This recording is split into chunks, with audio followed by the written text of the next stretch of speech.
Hello everyone, welcome back to some more of The Great Ace Attorney Chronicles. Last time we did a few important things. If I go to the court record here, we'll see. Namely, the fact that we went to go visit Mr. Vigil. And afterward, as we visited him, he told us that he got to speak with, again, Shinosugi for a bit. And we actually, we were able to find... And we actually find that he had some papers he drafted or whatever while he was in jail days before his death, or his supposed death. Anywho, so what he ended up writing was known only by two people, namely Mr. Vigil and Kaiden. So yeah. Anyways, we go to the governor's office, talk about Kaiden and exactly what happened there. He tries to cover it up, but well. You see how it goes. And we get these Asogi papers, which basically say that blah blah blah, bring everything to my son, accept my fate in this foreign land. Hi. Yeah, okay. And then we went to the prosecutor's office to talk with Cosmo about everything. And he gave us permissions to visit Maria Gori over by the forensics laboratory. So, let's go. Ooh, quite a change already. This place really is creepy, isn't it? Well, being a dead room, it's probably full of the spirits of the dissected. But actually, there's a rather pleasant scent of roses in the air. Well, being a dead room, the coroner probably needs a bold scent like that to mask the odor of death. Probably, actually. Iris? Do you think we could change the subject?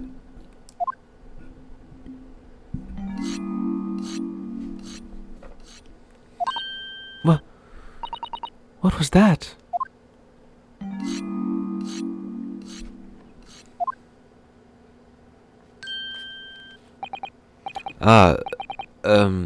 Dr. Gory?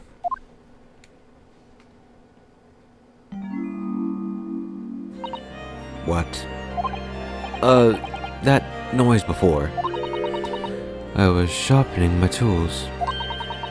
I'd be dead meat if I didn't keep a perfectly clean edge on them. Right.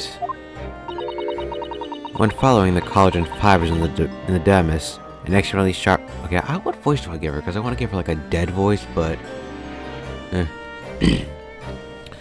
When following the collagen fibers in the dermis, an expertly sharpened scalpel cuts like cheese.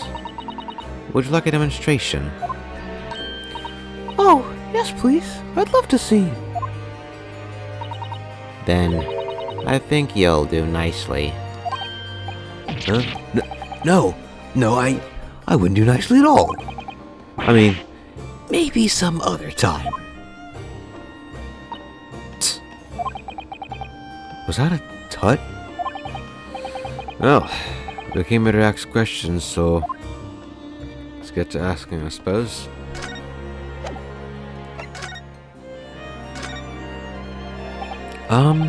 We have actually met before. I'm a lawyer, if you remember. You're not dead yet. What? So Mama said I wasn't to cut you open. She's so strict about things like that. Well, good.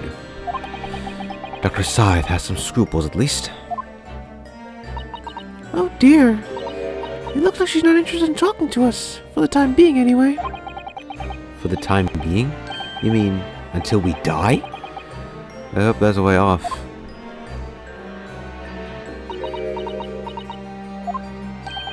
Sorry, but I wasn't planning on dying anytime soon. Tsk. Surely there's some less drastic way of making her listen. Okay, let's show her the autopsy report then. Maybe she'll get a kick or something out of that. Where is it? Here it is. Dr. Gory, We actually came to ask you about this. He was very good. Good? Sorry? His skin didn't snag my blade once, and very little mess. His joints dislocated easily, and his muscle tissue was a pleasure to work with. Well, we could skip those details. But, there is one thing about the report that's caught my attention. You don't seem to have recorded the time of death.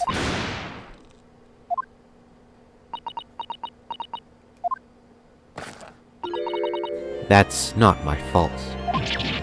Oh, that made me jump. Then please, tell us what happened.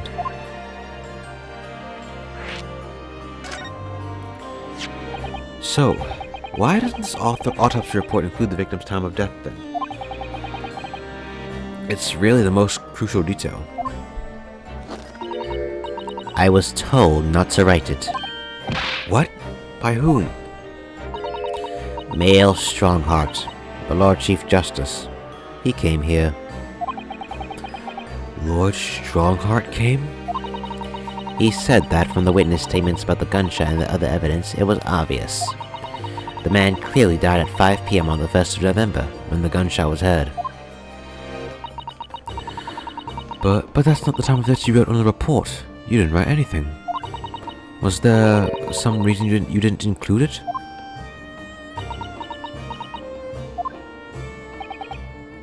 Dr. Gory, if you're hiding something under Lord Strongheart's instructions, then sooner or later, you're gonna go the same way as your mother. It's crazy. Give it here, then. Yeah, gonna play the mother card, Ryunosuke? Wow. What's she scribbling so furiously? There. You've written... What? What's she written? Tell us. Indeterminate. But An accurate estimation of time of death is not possible? What does that mean? Indeterminate. What do you mean by that? Why was the time of death indeterminate? When the specimen was brought in, it was still fresh, so the time of death could easily have coincided with when the gunshot was heard. But there was one small discrepancy. What discrepancy? There was some fried fish in the pocket of the specimen's overcoat, and that fish had started to rot. What? If the victim liked fried fish, he presumably liked to call it heated before it went off. Well, yes. What are you trying to say? It's possible that someone tried to manipulate the apparent time of death. Manipulate the... Oh yeah, actually... The fish had started to rot. In other words... He probably would have eaten the fish already, meaning that... Could easily be that... Someone tried to manipulate... Well, yeah, that actually makes sense. Never mind, let me... Theoretically, if you were to chill the body in ice, you could delay the onset of putrefaction. That's what I was referring to, yeah. If someone chilled the body but not the fish, then... Yeah, that's probably what the discrepancy is. And if the overcoat wasn't on the body at the time, then only the fish would have started to rot. with today's science, it's not yet possible to determine if the body was chilled or not. But today's science is advanced enough to let you freeze a corpse, it seems. But surely, to chill a corpse like that would require an enormous electrical refrigerator. And I don't imagine many households like in London are equipped with such a device. No, definitely not. But maybe in a factory? Or some other special places?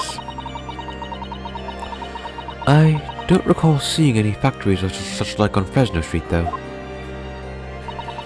I wonder, if the inspector's body had been chilled somehow, what might the actual time of death have been? I couldn't say for sure. but at the most, it might have been a day earlier. No! A whole day? In other words, it would corroborate your previous deduction, Mr. Naruto. That Inspector Gregson was killed the day before his body was discovered, at a different location. Did you inform Lord Strongheart of this possibility? He simply said there were no electrical refrigerators of that size in the vicinity. Huh. Ah, yes, one other thing. It's something the governor of Barclay Prison told us. He said that your mother, Dr. Scythe, was responsible for confirming the death of the professor after his execution. The professor. Apparently you always enjoyed listening to your mother's stories about her work, so we were wondering if you might know something about what happened 10 years ago. That's not all Mama did. Sorry? My Mama carried out the autopsy of Clint Van Zeeks as well. What? Really? The brother of Lord Van Zeeks? The professor's final victim? The idea of carrying out an autopsy on a member of the aristocracy was completely unthinkable back then. But the detective in charge of the investigation insisted, and it was miraculously authorized. The detective being Inspector Gregson, of course. Quite an accomplishment for one man. That autopsy provided the vital clue needed to arrest the killer. And Mama was there for that historic event. What does all this mean? Yeah, so she did the whole autopsy for Clint? You know, that amazing autopsy happened right here in this very room. The professor and Clint Van Zeeks. They both spent their final moments before their burial on that dissection table there. So this lab, Mama's lab, was instrumental in some of the country's most important events. She really is proud of her mother. I wonder if you'd tell us more about exactly what happened back then, Dr. Gory.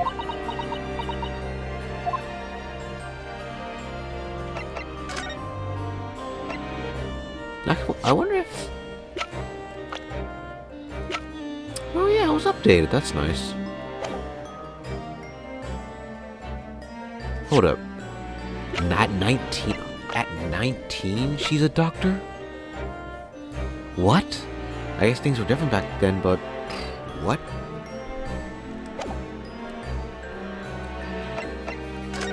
Alright, let's see here. The professor's execution was Mama's first big case. She had to be in attendance at Barclay Prison's execution chamber and signed certification to confirm the convict's death. Mama is the best coroner in the world, you know. I was so proud of her. But the execution didn't actually take place. No, and worse still, Mama actually helped with the jailbreak. I didn't want to know. Oh dear. You found out recently, you mean? I believed in her, in Mama, but now I wonder if I'm starting down the same path as her. That's why she wrote... Huh. You mean because you omitted the time of death on this autopsy report? But that's because Lord Strongheart forbade you from including it. Just like Mama. I'm sure she was coerced by somebody too. Which she was. Yes, that's my feeling as well. There's no doubt that there were powerful forces at play 10 years ago. The execution couldn't have been staged without a lot of people at the prison knowing about it. Then why was he still killed when he came from the grave? Obviously, the prison governor must have been in on it as well. The big man with the little handcuffs, according to what he told us. He was strict by the chief warder. He says he knew nothing about it. Of course he said that. I'd say the same thing. Just who was behind that jailbreak all those years ago then?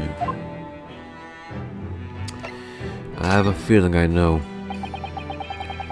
You mentioned the autopsy of Clint Van Zeeks. It was at a time when carrying out the autopsies of murder victims was very unusual. It's still not a practice that's been observed in our country even now. It turned out that he was the professor's final victim, and when the autopsy was performed, Mama was present, although only as the secondary assistant. The person leading the procedure was called Dr. John H. Wilson. That's right, my daddy. And there was one other person present, the primary assistant. He was a visiting student from the Far East. Huh? A visiting student from the Far East, you say? It must have been my father, Eugene Mikotoba. I had no idea Professor Mikotoba had been involved in something so important. Which is true, they said they were great friends before when they visited, so that actually makes sense, actually. But the outcome of that historic autopsy Was the discovery of a vital piece of evidence that led to the capture of the professor. So that's how they came to identify Genshin Asogi as the infamous mass murderer. Do you happen to know anything about that piece of evidence?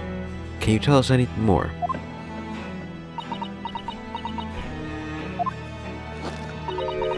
Would you like to see the records for yourself? What? Would that be alright? What's the point in keeping records if people can't look at them? They're filed under V at the back of those cupboards, with the other records from the last decade. Thank you. Let's see. Van Zeeks. That's strange. What's Mr. Naruhodo? They aren't here. There's nothing under Van Zeeks. There must be! Perhaps somebody took them away? No. No one's allowed to take documents related to the professor case out of this room. Also, yeah, the doctor's sigil on her collar, I just noticed that. But you're right. They're gone. Well, when was the last time somebody looked at them? Do you remember? It was... yes. I remember now. It was 2 years ago. A consulting detective came one day saying he'd like to see the records. Yeah, a consulting detective? No. You don't mean... Herlock Sholmes was his name. Yeah, Sholmes?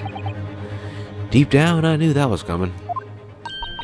Do you think he stole the records? Oh no, surely not. Iris, that can't be right, can it?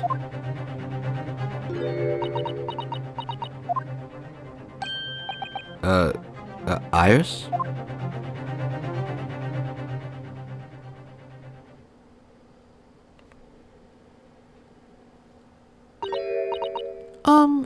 Runo? I hope you don't mind, but... What is it, Iris?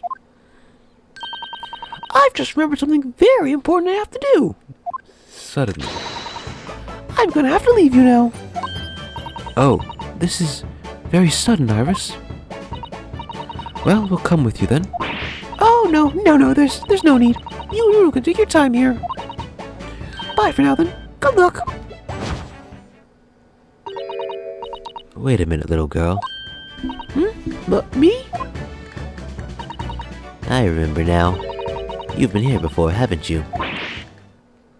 Yeah? Have you, Iris? Yes, 2 years ago when that detective came. You were with him, weren't you? You were a living specimen then, too. That's the way it usually works, yes. Was I? I really don't remember. Anyway, sorry, but I must dash. Wait, Iris. I'll brew up a puff for you when you get home. Well, that's not suspicious. Suspicious at all. What is with my words? What is with my mouth these days? Seriously, I feel like I can barely talk. She's been behaving really strangely all of a sudden.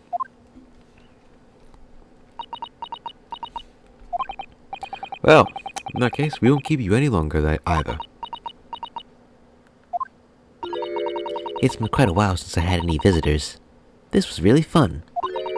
But next time you come, I'd prefer it if you were ready for dissection. I can't make any promises, sorry.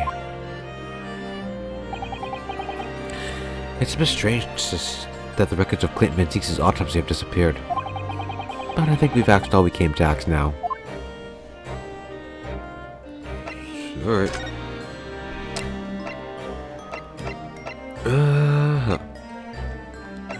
There's the the Fresno Street room.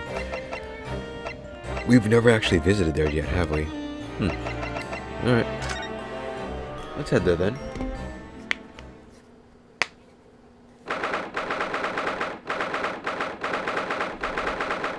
Alright, let's see what we got here. Everything's just about the same.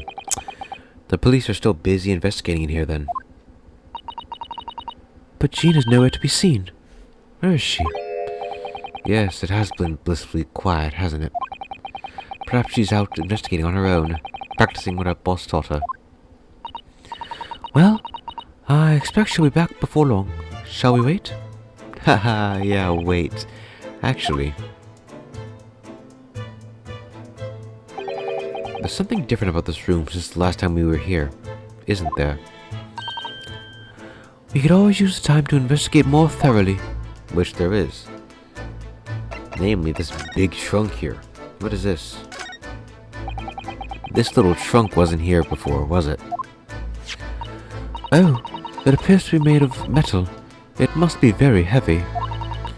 I wonder to whom it belongs.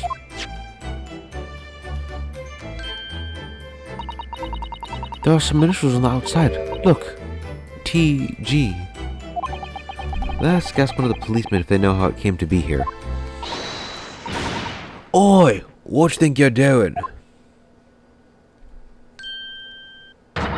That's my trunk, that is. Hands off. Gina!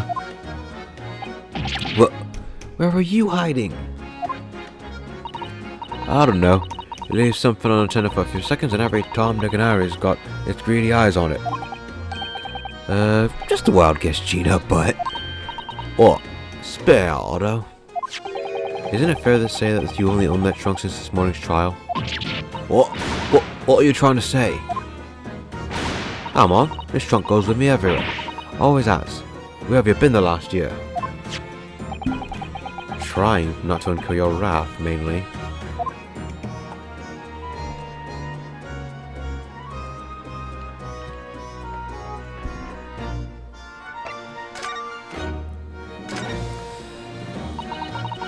You should hear them talking at the yard now. They should be ashamed of themselves. They're saying that was the boss who killed all them bludgers. Ah, you mean that whole Reaper thing? Yeah. Apparently, the boss was investigating stuff that no one else at the yard knew nothing about. Stuff to do with all them criminals what got off scot-free. Yes, the ones prosecuted by Lord Van Zeeks who used bribery and corruption to evade conviction. Well, then obviously, it was that bloomin' Reaper giving the orders, weren't it? But, why would people be suspecting Inspector Gregson of being involved in the killings? There was a notebook in his office. No. This doesn't sound good. It had details of all the crimes that had been pegged as the Reaper's work. What? No. Did you see it, Gina? Did you see that notebook? They wouldn't flamin' let me, 'cause I'm just an apprentice apparently. But it was me who found it, and he was my boss. That's right. I was pretty miffed about it, so I sneaked a peek at what it said anyway. Oh, That's Sargina. And what did it say exactly? So you managed to see what was written in Gregson's secret notebook anyway, did you? Well, I see it. It's my right to read what he wrote. And what had he written, Gina? Dates, times, places, names, and a whole long list of them. All details about the blood is supposed to have been done in by the Reaper. But there could be an explanation for that. Perhaps it was a recorded inspector's investigations into the Reaper's activities. Exactly. That's what I said. That's the first thing you'd think, right? As it happens, it was full of names I recognized anyway.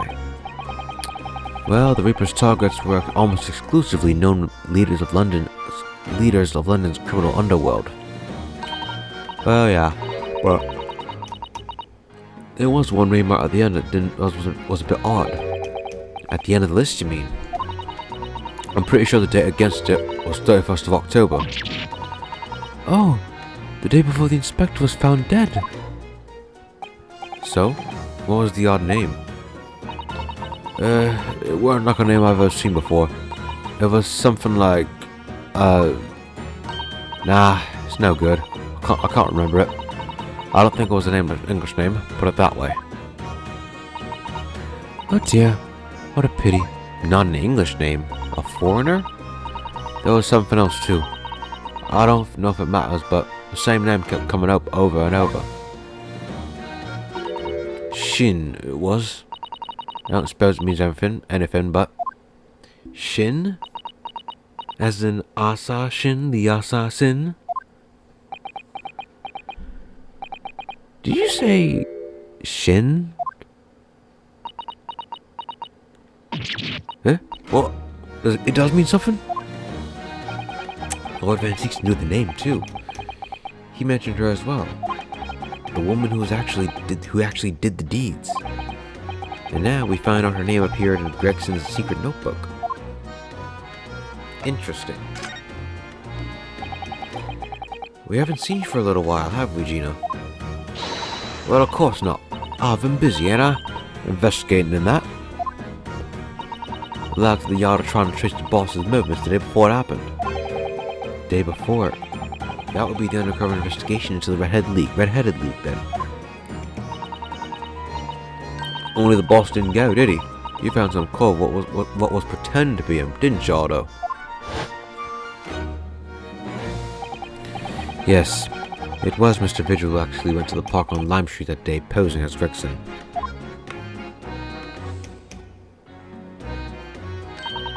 Well, anyway, you ain't the only one turning stuff up. I've got my own ways of getting results. When me and my partner here get together, there's nothing we can't track down.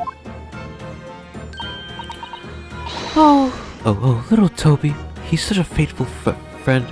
Yeah? Toby? And the victim's name is Tobias. I just got that. Wow.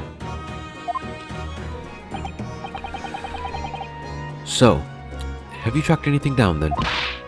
What'd you think, huh? Of course we have. Can't tell you though. Place business, innit? Anyway, the point is, if you lot ever need any help, you know who to turn to, right? Me and the Yellowhound here. Right. Because he looks so hellish. Honest.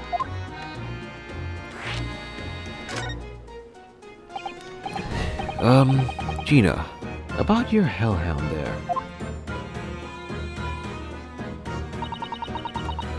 Chief Inspector Toby, you mean? He's the pride of the force, he is. In Japanese, police dog means something quite different, and not altogether nice to those involved in crime. But here in Britain, it's a wonderful compliment, it seems, for a canine at least. It should be, after all. In the Great Exhibition case the other day, it was Toby who managed to locate Dripper's workshop. Maybe it's time for another demonstration of what a super dog can do, huh? Do we have something the Chief Inspector could catch the scent of, I wonder? Huh.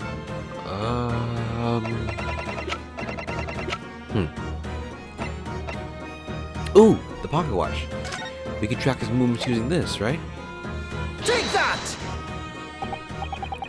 Well, Chief Inspector Toby, If you wouldn't mind having a sniff of this. Yeah, if we track the pocket watch, we could track his movements. He might be a little too keen, don't you think? Yep. The Chief Inspector made short work of Gina there. Ah! Look what he's gone to. Oh my! That trunk clearly sells a very strong scent. Of Inspector Gregson. In other words, it must have belonged to him. Yeah, no duh. It says the initials TG on it. What did you expect? Alright, it's a fair cop, I suppose. And you nearly got away with it too. You always talk so proudly of Chief Inspector Toby's nose and what it can achieve. Did it not cross your mind that he might identify something that was right next to us? Yeah, that was a bit of a bloomer, weren't it? That's enough now then, Gina. Eh? I think it's time to tell us the truth about that trunk.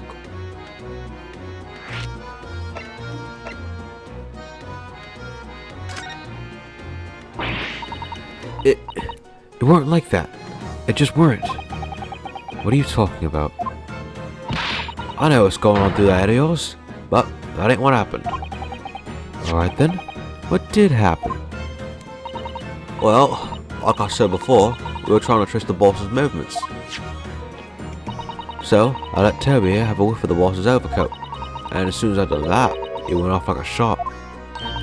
Straight to the sandwich. To a sandwich?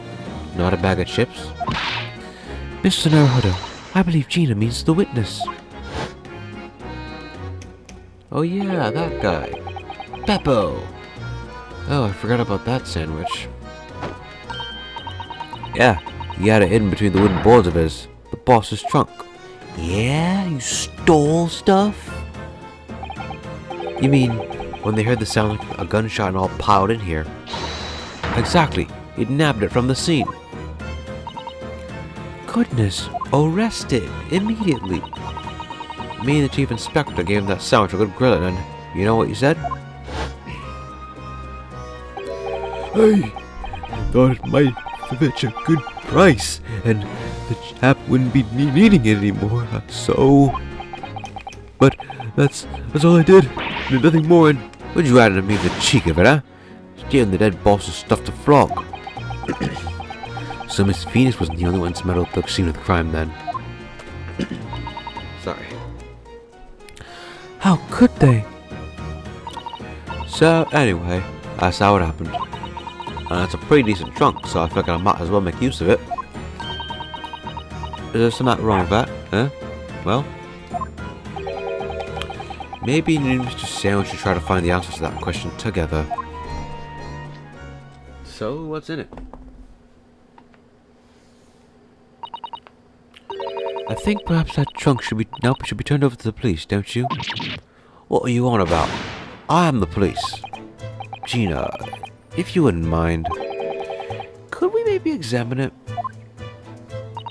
Yeah, alright then. Do what you want with it. Thank you.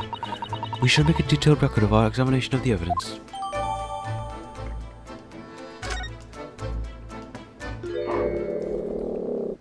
Okay. Before we see what that does, let's...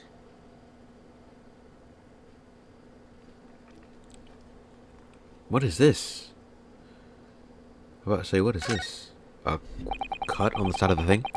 Have you seen this huge gash along the side of the trunk here? It's gone right through the leather and into the metal behind. Gosh, for a metal chest like this to have been so badly damaged, whatever made the gash must have struck the side of the trunk with considerable force.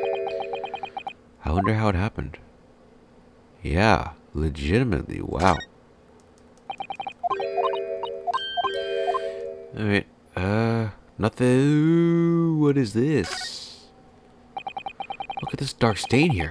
Do you think? Yes, I'm afraid so. I think it's blood. Ugh, I knew you were going to say that. So that presumably means... that this was present at the scene when Inspector Gregson was killed.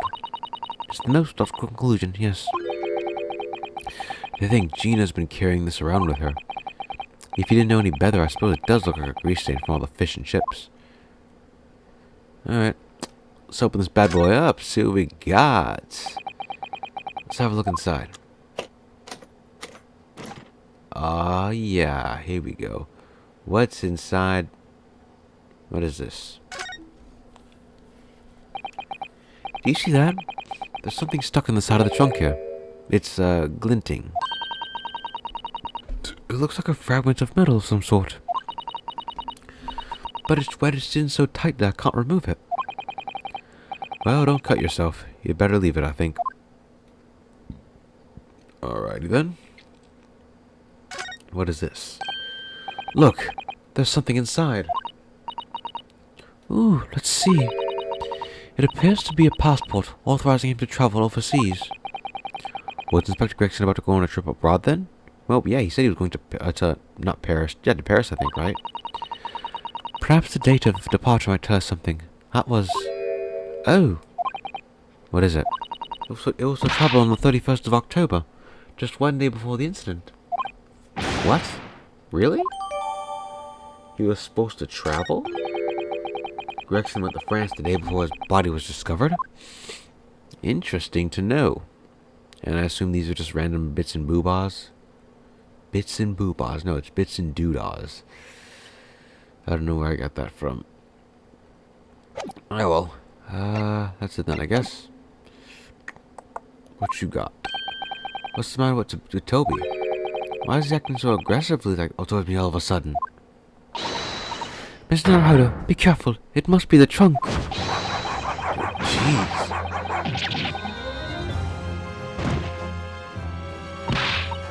Toby, oi, what are you doing? You're gonna lick his face off. Mr. Naruto!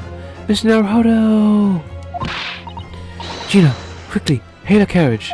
No, wait, no, that costs money.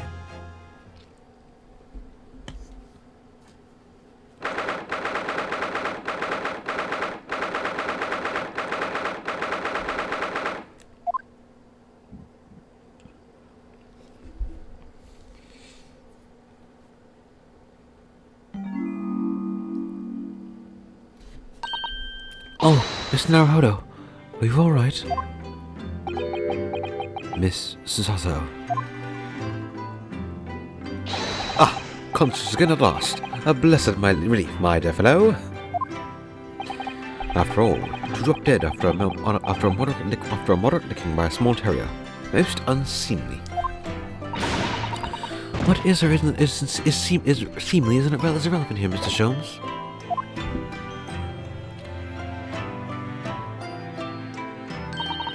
I'm so glad there's no lasting damage. How are you feeling? I'm fine, thank you. Did you bring me back here? Ah, what's this in my head? A bandage? Sadly, we had no ice.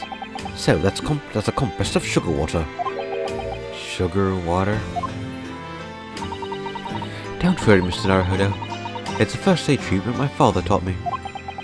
Oh, thank you. Sugar water? So, let us take tea when you're feeling up for it. But of course, no sugar in the patient's cup.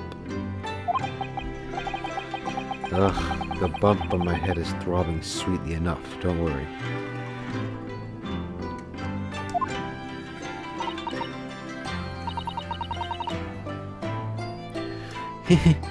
Whenever you feel ready then.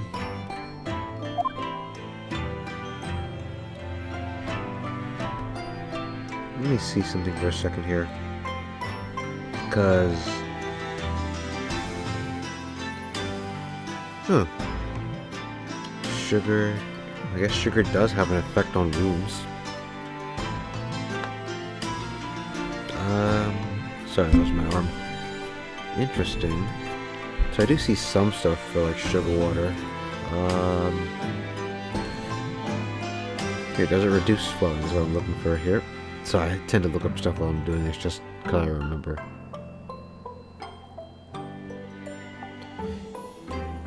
Interesting. Wow, okay.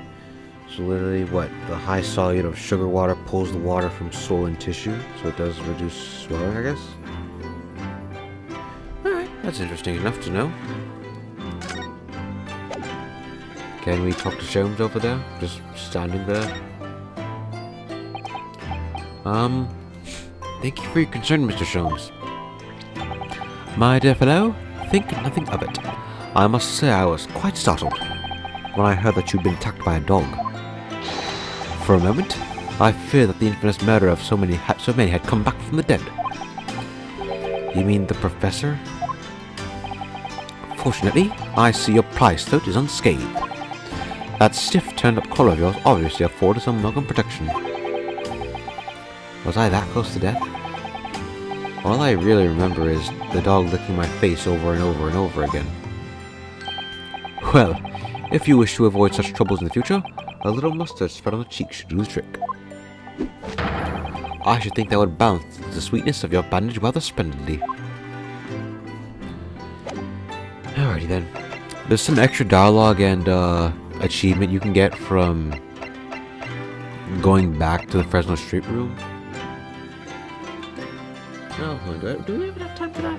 We have like 41 minutes in, and judging from, if I remember correctly, what happens next. Yeah.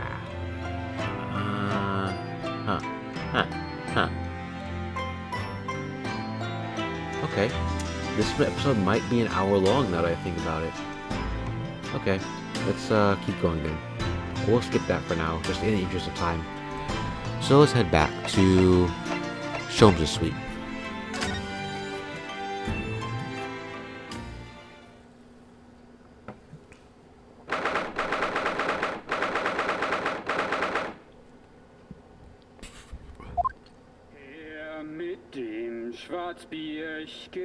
German music? What the fuck?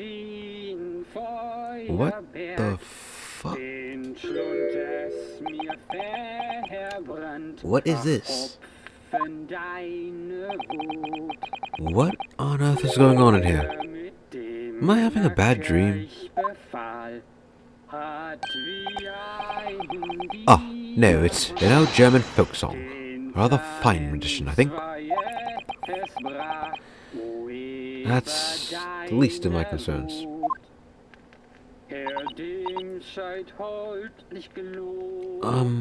Iris? Iris? What's the matter?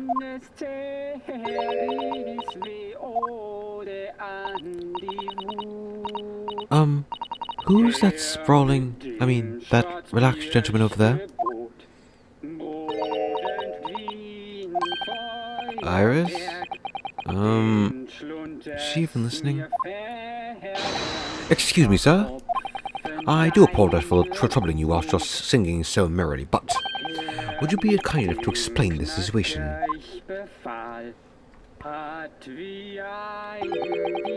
Well, that worked. A crooning gentleman and a mute young girl. A rather tantalizing juxtaposition. And one that appears to have been incited the gods of abduction within me to find their voices too. Ah, Mr. Sholmes, do you mean... The strains of reasoning within me are playing now as a delightful duet. One melody sings of a reunion full of nostalgia, whilst the other is a morose theme about the great secret you're trying to so desperately to conceal, Iris. She's turned as white as a sheet. So as usual, you've instantly seen to the very heart of the matter? And by the time my own brief performance is over, I feel sure this gentleman's song will reach its finale. So then, to Musicland, where all is sweetness and delicacy and harmony. Pray, do enjoy Sherlock Sholmes' latest logic and reasoning spectacular. It's been a while, let's do this. Alright, the first topic, the man's identity. Firstly, we consider the gentleman's nationality. clearly. He's a German with no grasp of the English language, as evidenced by the dramatic song he sings and the apparent inability to understand when asked to desist. So, why is the man here, in such apparently high? Why is the man here at all, and in such apparently high spirits? The answer, of course, Iris, is clearly known to you. Indeed, we only need to follow the gaze of those bright young eyes to unravel that particular part of this mystery. The reason for the man's mildly irritating wobbling is revealed by the herbal tea. You obviously offered our German guest a cup of your latest herbal blend. The tea's delectable flavour has made the man's spirits soar, and resulted in this joyful ditty tumbling incessantly from his lips. I eagerly await sampling the flavour myself, that I may join the fellow in his state of elation. Now, to the next question. Who exactly is this gentleman availing himself so thoroughly of the settee?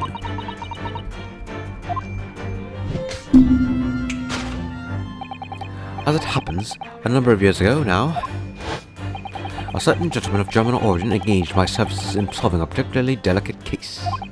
He required the favour of letters once sent to an acquaintance that might have proved problematic. In order to conceal his noble identity, he also arrived at my office in a mask. The gentleman's name was Wilhelm Gottfried Sigismund von Ornstein, the King of Germany. Yeah, you have the King of Germany in your office? If my memory serves, the mask worn by this gentleman is identical. Yes, there can be no question. That mask belongs to the King of Germany. It would appear that His Majesty remembers the fine service I afforded him, and has decided to show his face again, mask and all, in order to express his gratitude.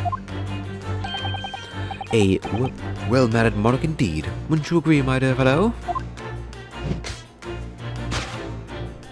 So, the identity of the masked visitor is in fact my former client, the King of Germany. Indeed, his son is currently in London as well, enjoying the wonders of the Great Exhibition, as we so joyfully found out.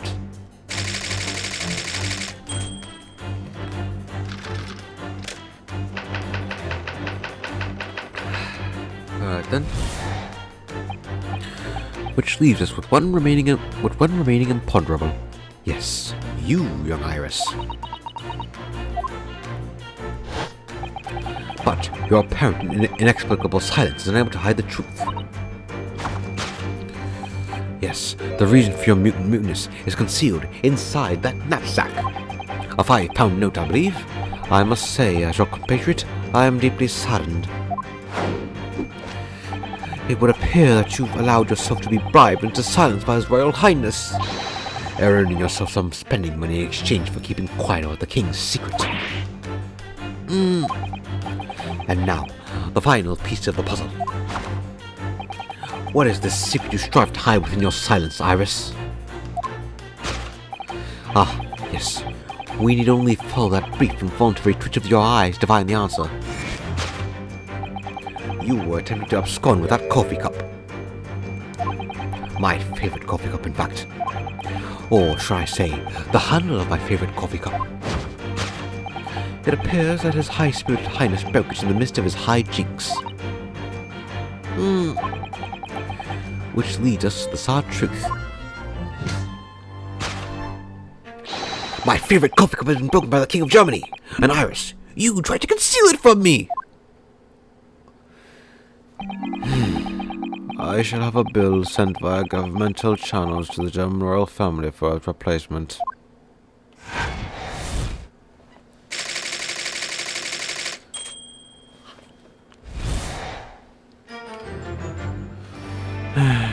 Thus concludes Sherlock Holmes' great deduction of this painful puzzle.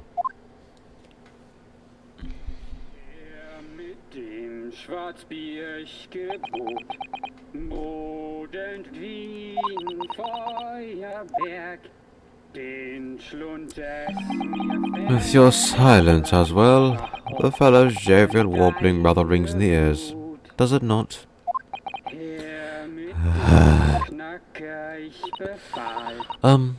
Mr. Sholmes? I must say, something does rather trouble me. Pray, Mrs. Otto, do tell. His Royal Highness doesn't appear to have moved a muscle since we arrived. Ah. And you haven't said a word either, Iris.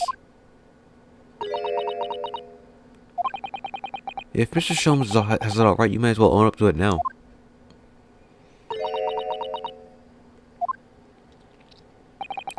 Your reasoning isn't entirely without substance, I must admit. And, one other thing, Mr. Sholmes. Yet another grievance, Mr. Naruhodo? Surely not. Well, I actually read the story of that case recently, the one you were just describing. And according to that, at least, it wasn't the King of Germany, it was the King of Bohemia. Goodness. Was it? Yes, that's, quite true. Master Gotz, the Prince, testified to that in court. In his words, I have come to see the great exhibition all the way from my home in Bohemia.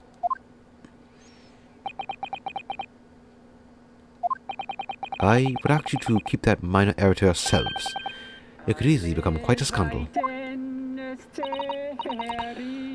I believe, Mr. Naruhodo, that it's our turn now to make some corrections to a number of minor errors that I may have slipped in.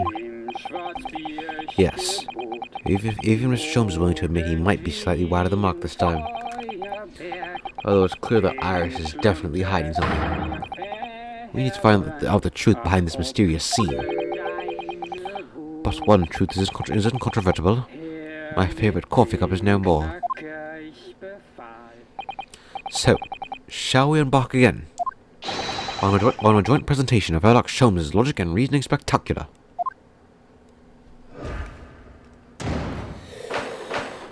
So, how exactly do we correct this?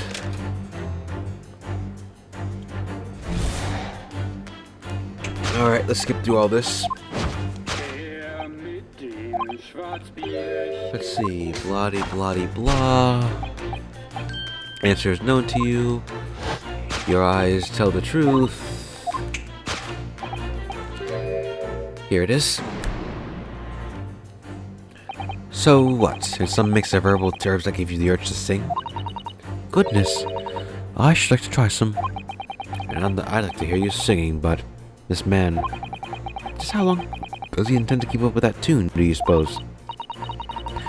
As I said, he's been stock still the entire time, and if you look closely, his lips aren't moving either. Ah. So, I'm not sure what's actually responsible for the spirited singing, but I suspect the answer lies at the end of Iris's gaze. Which, yeah, basically... Okay, that was weird. Camera's a bit weird here. It's the gramophone. Take that!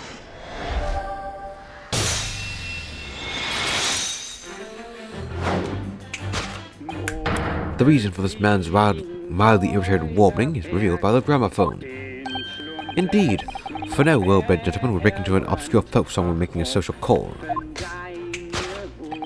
In other words, this gentleman isn't singing at all. In fact, it would appear that the fellow is unconscious.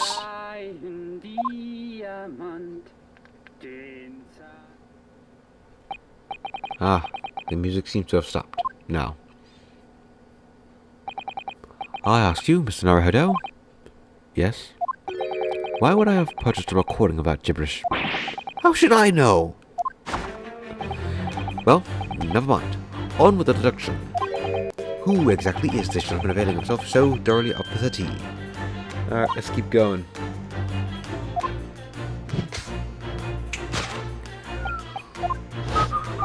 What we got here? Well, okay, fine. We know who it was, so it's not like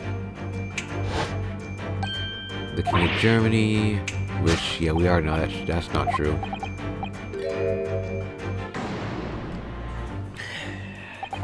Although we've already established that it was actually the King of Bohemia, it seems Sholmes intends to persist with this Germany theory for some reason. Come to think of it, the young prince was wearing a mask as well, wasn't he? Master Gotz, the boy whom you had in tears? Don't remind me, or anyone else. Do you suppose all members of the aristocracy of mainland Europe wear masks? I'm sure they do. Well, probably anyway. The point is that mask doesn't belong to any king. No, that's right, as we all know. Because we can identify the true owner of this mask. Yeah, that we can. If you remember correctly, of course it's Kazuma Sogi. Take that!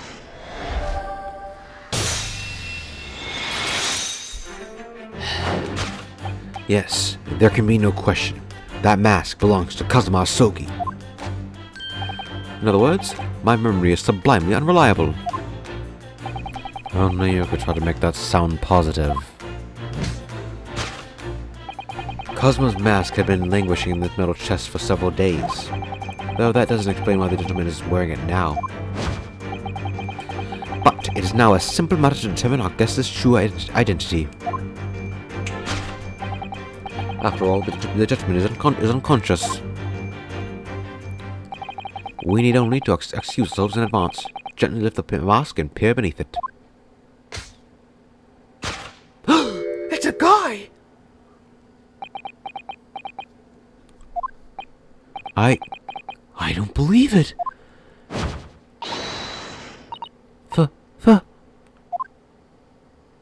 Father! I'm afraid, Mr. Susato, you must be mistaken. No, I think not, Mr. Sholmes. Then it would appear our logic and reasoning has once again revealed the truth. This mysterious visitor is my unconscious father, Eugene Mikotoba. Logic and reasoning, or just looking and saying.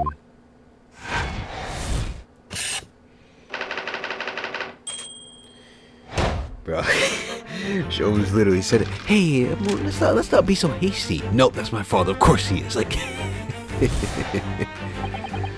all right, let's continue on, which leaves us with one remaining imponderable. Blah blah blah. Let's go. Why exactly is she so silent? The reason is concealed inside that knapsack. So that's the £5 note poking out from Iris's knapsack, is it? Oh dear, I can't be sure. Most money that we encounter is in coin form. I know. I'm not even sure if we've seen any banknotes here in Britain at all, have we? But anyway, Father would never have paid money for Iris's silence. He certainly seemed like a silent type himself, though, judging by his present state. There must be some other reason for Iris's silence, I suppose. Perhaps what Iris is trying so hard not to give away with her eyes is something entirely different. Okay.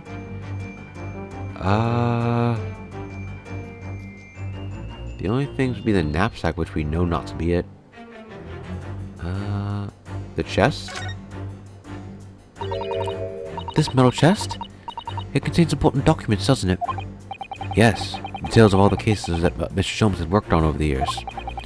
Written up by Iris's father, if I remembering correctly. Iris insists that the chest is kept locked at all times. She's never once shown me inside. Well, its contents are invaluable to her, I suppose, and entirely irreplaceable. But look at it now. The catch is unlocked for once. Yeah, so it's been opened? That's hard to ignore. Very. I've never seen that chest unlocked before, in all the time we've been staying here at Baker Street. Take that!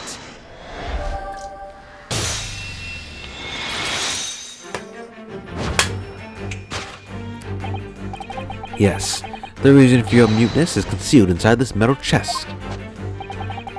An excellent observation, for upon closer inspection there is something different about the chest's appearance. It's kept locked at all times, yet now the catch is open. Evidently there is something that has something to do with your refusal to speak, Iris. But it's a simple case, a simple enough matter to incite you to speak, I'm sure. I merely need to open this chest. Here we go. No! Hurley, don't! What the?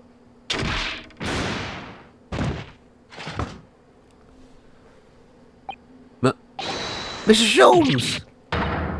Yep, that's exactly how that happened. Wait, he's dead. Never.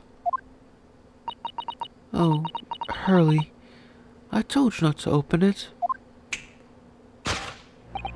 Ah, so you found your voice now, Iris. Also, hold up. wait. Did Eugene Mikotoba open up the chest, get knocked out, and the best thing Iris could do is just throw a blanket over her and call it a day? Okay. Alright.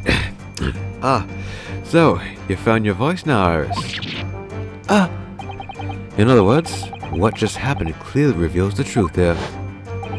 Yes, the real reason for your silence until now is... This is somewhat different to the usual dance deductions performed with Mr. Sholmes, isn't it? Well, he's left me alone on the ballroom floor, so I'm going to have to dance to this next part solo. Anyway, I need to get to the bottom of this for my own peace of mind. Now then, Iris is usually the silent type, so... You mean you don't actually know the answer yet? Despite that knowing point of the finger before?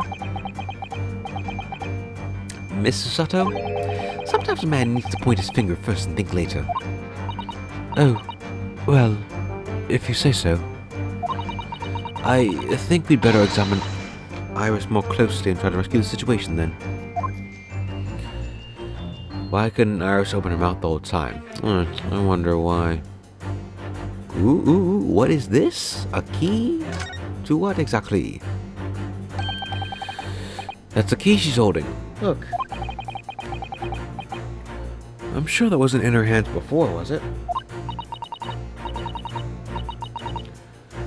No, you're quite right. It was as if it appeared as if by magic. That's strange. A big old iron key. Where did it materialize from? Take that! There it is.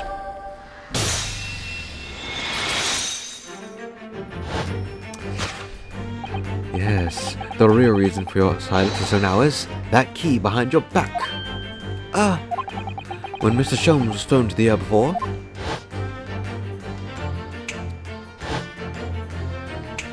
Oh, that was quick. You wouldn't have noticed that. Just before you called out to try and stop him, you slipped something out of your mouth. That something is the key now in your hands. No doubt the key to the chest.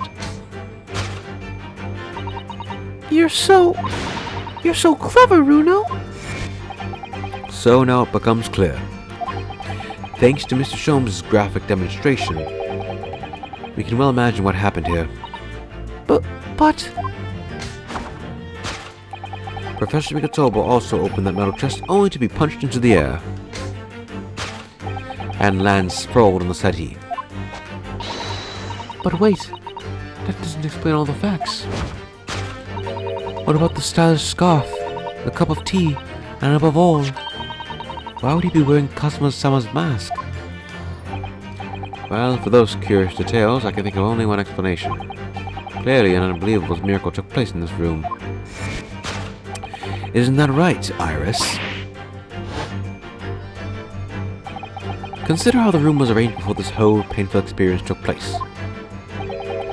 When Professor Mikotoba opened the chest completely unaware of what awaited him inside, the mask was flung into the air just as he was, only to land neatly on his face when it fell back down. And the teacup's journey through the air ended when it caught on the unconscious professor's finger. You mean to say that the stylish scarf Is actually just a tablecloth. This is the Great Detective's office after all, a place of miraculous deductions.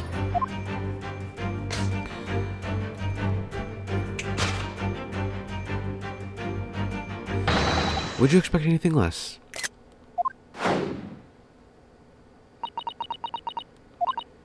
Yes, you're right. It happened exactly as you said. Brilliant, Runo. Thus concludes Ryunosuke Naruhodo's great deduction of this punchy puzzle.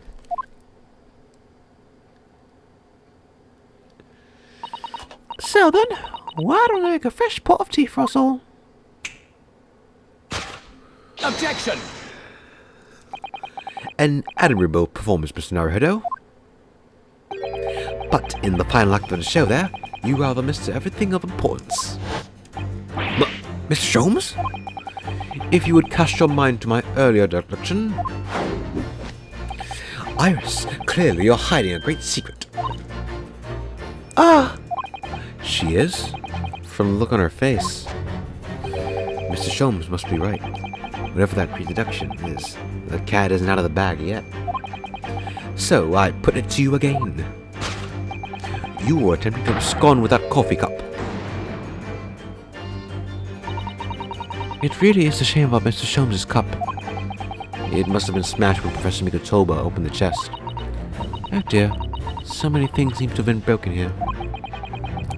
But now that the deduction has taken a different direction, Iris doesn't seem to be trying to hide the broken cup anymore. In other words, her great secret is something else. Let's put our observational skills to the test to work here one final time then. Okay, let's see what we got. Behind? No. Oh, Iris, you clever girl. What is this? Ah, look, there seem to be more papers there. So I was trying to hide them underneath the tray. The insignia, Mr. Naruhodo. It's an official Scotland Yard document.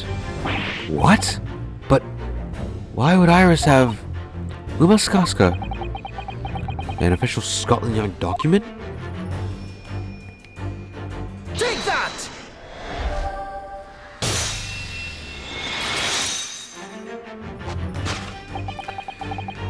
You were attempting to abscond with that case file. Iris, as you know very well, nothing escapes the attention of a great detective. Oh no!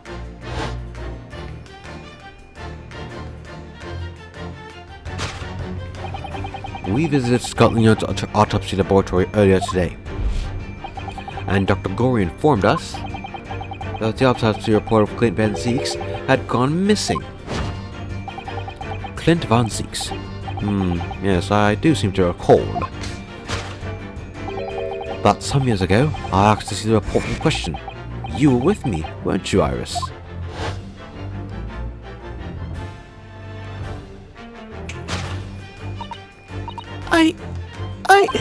You mean it was you, Iris? So those papers you have there are... I'm sorry.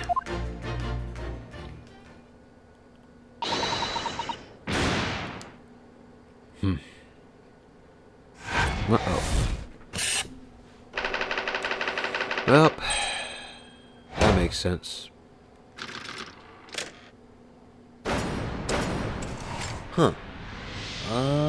Looking a bit ahead, we still have a little bit more to go, so I might make this like an hour and 30 minutes. We'll see, because I kind of want to finish things off here. You'll see what I mean in a bit, but what do I want to do exactly? Because this could easily be another like 10-20 minutes of stuff here. In truth, I would like to have thought I could have predicted this booby trap test, but it caught me completely off guard. I was very nearly the late consulting detective of Sherlock Holmes. I'm sorry, Hurley. So you mean this autopsy report really is... Yes, I took it from the lab, even though I knew it was very important. Was there something in it that troubled you, Iris? Not exactly something that troubled me. Something I've been looking for. When I saw this report, when I saw the writing in it, I knew it was Daddy's. The writing? Your father's writing? What do you really mean? Iris? Must be something that's hard for her to talk about. Forgive me for interrupting, my dear fellows. Mrs. Sholmes, what is it? I feel as though the poor unconscious judgment on the city has been somewhat forgotten. Father. Perhaps we should find our guest somewhere more peaceful to rest? Mr. Naruhodo. Yes? Would you be so kind as to lend him your bed? We must do our very best to make him comfortable, I feel. Oh, yes, of course. I'll help you carry him up. So will I. No. I can manage alone, thank you. You have tea to enjoy. We wouldn't want Iris's Brutus stew. Because there's no better way to make the professor comfortable than dragging him upstairs like a trunk. I wonder. Perhaps that was deliberate. Maybe Mr. Sholmes is making himself scarce to give Iris the chance to talk more freely. We must use this opportunity to talk with Iris. And find out what's going on.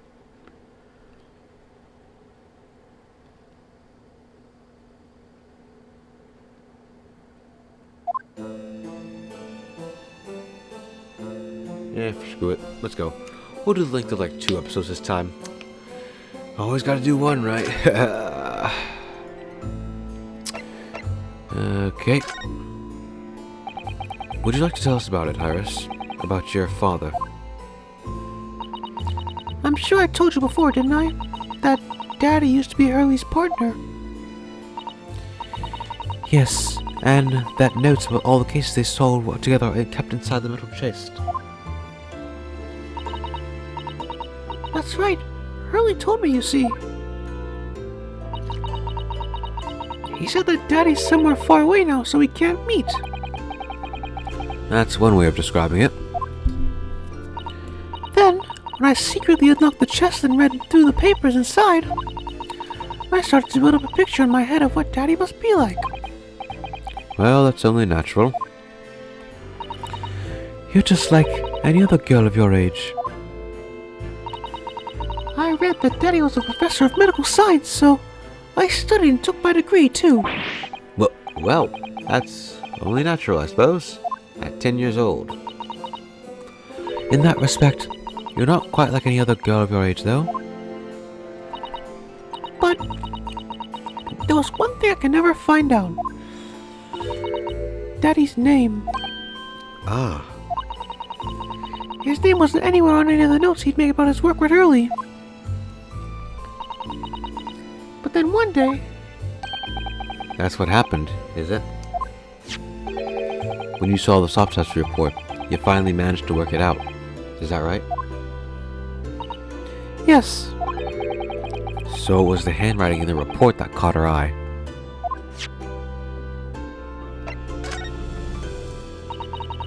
When I saw the writing on that report, I could hardly believe it. I know that handwriting. I thought to myself... Because it was the same as the writing you'd seen on your father's case notes. Exactly. I was desperate to compare the two properly. I needed to see them side by side. I asked the doctor in the laboratory, but I was told I couldn't take the report away. And even worse, I was told that was the first and last time we'd be allowed to even look at it there. So you decided to steal it. Yeah, that does make sense. When I compared the autopsy report with the case notes I had here, there was no doubt. The handwriting was exactly the same. It was Daddy's. And the signature of the corner at the bottom of the autopsy report read Dr. John H. Wilson. So that's how I finally found out. I learned Daddy's name at last. I see. Ever since then, I've called myself Iris Wilson. And that's also when I had the brilliant idea of writing stories all about Daddy's exciting time with Hurley. Wait, by that logic, How did you get your degree if you don't have a last name? Whatever. I decided there and then that I read The Adventures of Sherlock Holmes. Oh, Iris, I had no idea the stories had quite such a deep personal significance for you. I can see why the autopsy report was so important to her now. And why she was prepared to break the law to get her hands on it.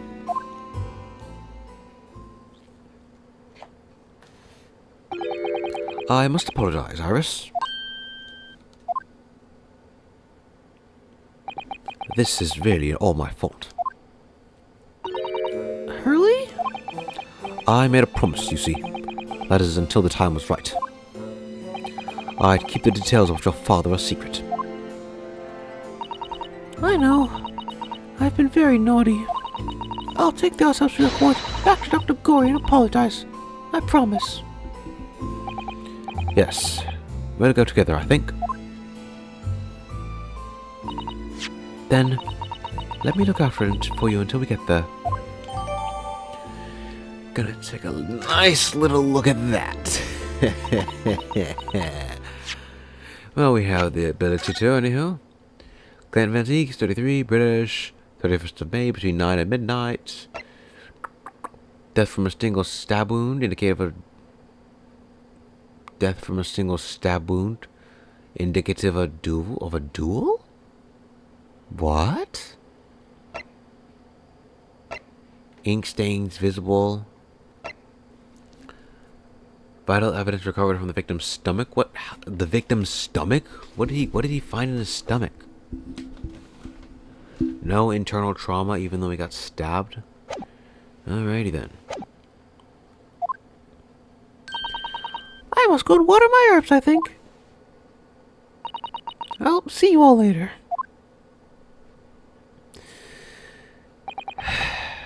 Poor Iris. She must be feeling awful. I know Mr. Sholmes is here for her, but still. Ah!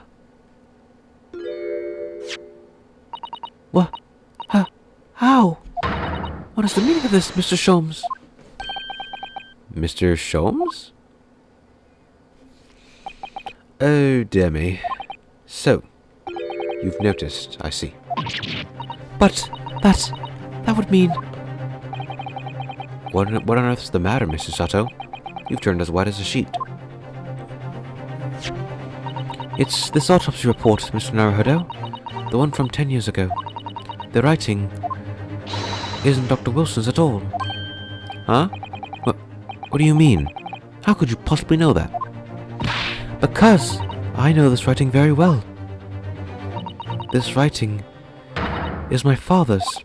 What? Professor Mikotoba's. Indeed, it's true. And now you know, my dear fellows. No! I don't know anything! What on earth does all this mean, Mr. Sholmes? Because the idea that's slowly forming in my mind is just too extraordinary for me to believe. Please, you have to explain.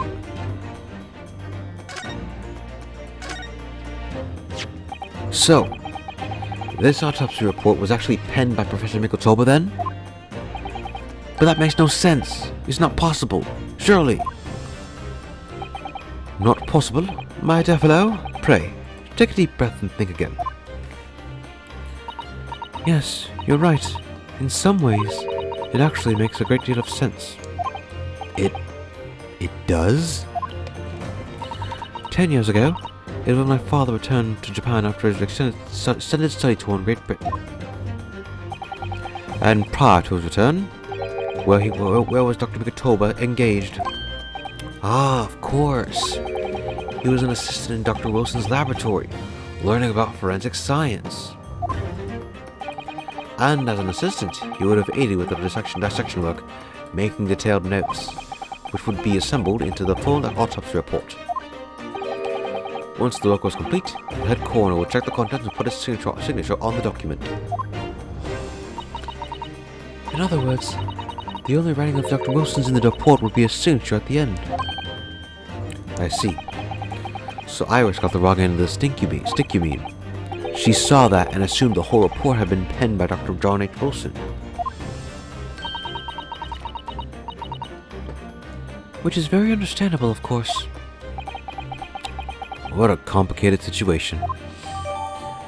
Yeah, so it was Dr. John H. Wilson that penned everything. Thinking about it, most of what we know about you, Mr. Sholmes, comes from the published stories of your exploits. Yes, the adventures of Sherlock Sholmes written by Iris. And we really have no way of knowing what's fact and what's fiction. It's troubling for you, my dear fellow, I'm sure. So what about this supposed partner of yours? Did he really exist or not? Ah, you've come straight to the point, I see. And please come straight to the answer. I believe Iris explained it in one of her installments. He was a trusted comrade, and the only person I could have truly called a friend. And did this partner of yours truly make a record of all your cases? Are his notes really stored in that metal chest? Absolutely, my dear madam, absolutely. So, where's your partner now? We rarely meet. You see, he lives on the other side of the world.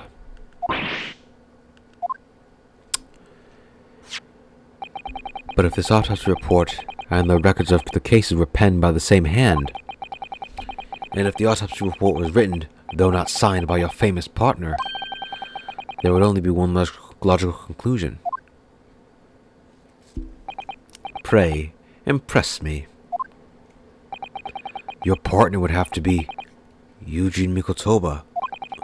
In other words, Miss Susato's father. Upon my word, Mr. Naruhodo.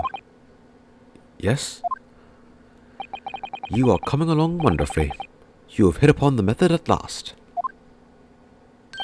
You finally grasp the art of deduction. You mean to say? Allow me to introduce you to my great friend and partner, Mikotoba. Professor Mikotoba! Yeah? Does this mean that you're the real Dr. Wilson? No, my dear. I'm still my old self, Yuji Mikotoba, your father. Oh, of course. This is obviously too much for Susato-san to take in. I must say, though, my old friend has attained worldwide celebrity as the great mystery solver, as the greatest mystery of all. I still remember the first time we met. Ah, pray remind me, when was it again, Mikotoba? 16 years ago, Sholmes. Ah, yes, quite. 16 years ago. I just arrived in Japan with Seishiro and Genshin. I was in search of lodgings close to the hospital, some comfortable rooms at a reasonable price. But rents are devilishly high in that particular area. That's right.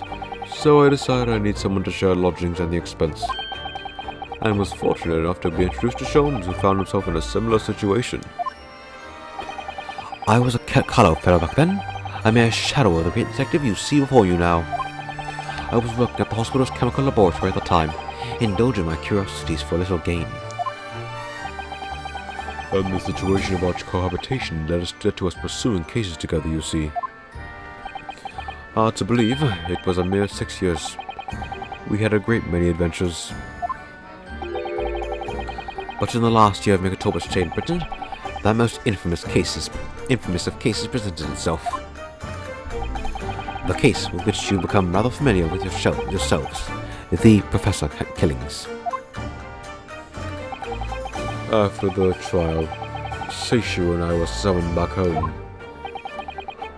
Hardly surprising, given the circumstances. So, there you have it.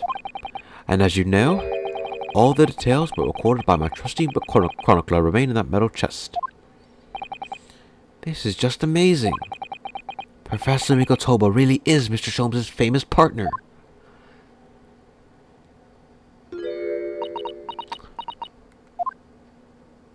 Father. Goodness, my dear. What a cutting look. As your daughter, I am very proud to learn that you were the great detective's great partner. But nevertheless, there's another mystery I really must ask you to explain now. And that is... You know very well what it is. The unresolved matter of Iris's father. Ah, of course, I'd almost forgotten about that one.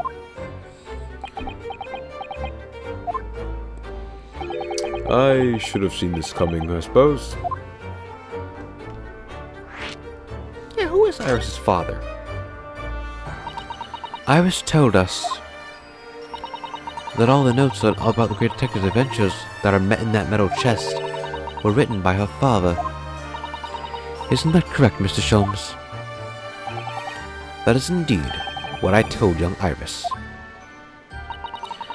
But if you're Mr. Sholmes' partner, father, and you wrote all those case notes, then Iris's father must be you.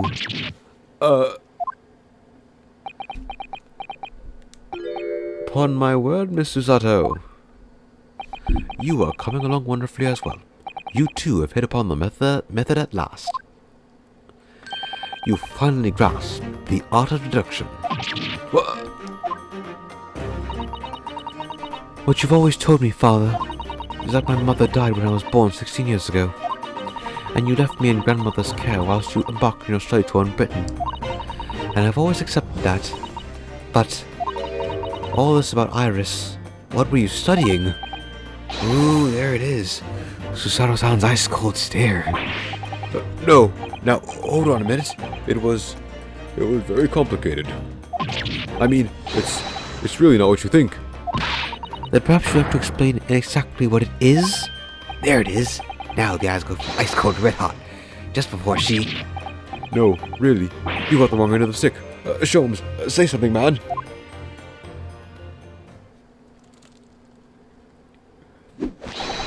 That's quite enough, my fiery fellows. Mr. Sholmes? When did he get all dressed up? Whilst I don't like to interrupt this exciting exploration of the past, Mikotoba and I have an urgent matter that requires a short excursion. But it's very late, Mr. Sholmes. Where must you go? Why, my dear madam, is that not obvious? My partner and I must pursue our natural enemies. So, get your coat, Mikotoba. The game is afoot. But Sholmes, I really must give Susato a full explanation, I think. Later, my dear fellow, later. Our carried away downstairs already. Ooh, this theme is good. We'll hear it one more time later, but wow, it's my favorite theme in the game.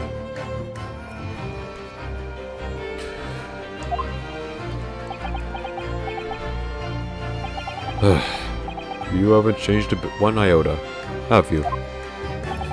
I mean, really, I visited our hometown after 10 long years, and when I opened that chest in a fit of nostalgia, I quite inexplicably passed out.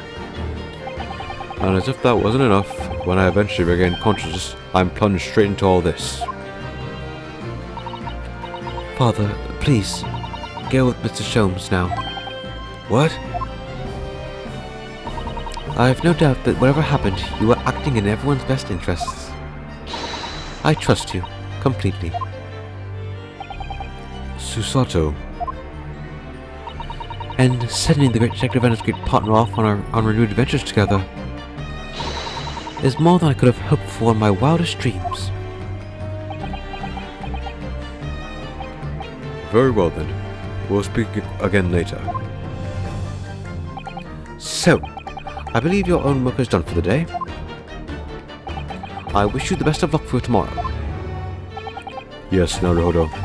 Good luck in battle, and in reaching a decision. A decision? About whether to go back to Japan, I suppose. So much happened that day that I barely knew what to do with myself. It would only be later that I'd come to realize how amidst the chaos I'd unleashed were all the clues I needed to finally unearth the truth, and that all the turmoil was necessary to give me the resolve to see everything through.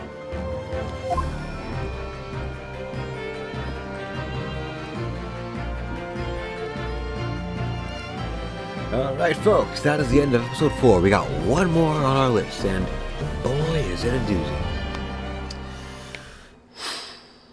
Can't wait. Let's save our progress, because we got one more thing to do. Episode 5. In 11:30, 12:05. Okay, this one then. In episode 5, The Resolve of Reinosuke Naruhodo.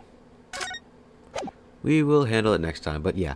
Can I say, I love the title screen for this last part.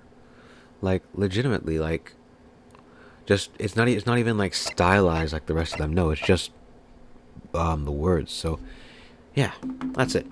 Anyways, thank you all for watching. I am sorry if this episode is extremely long. I might split it into 2 episodes. I will, maybe I won't. Whatever, because this is worth, like, 2 episodes. An hour and 31 minutes, yeah, it is basically worth 2 episodes.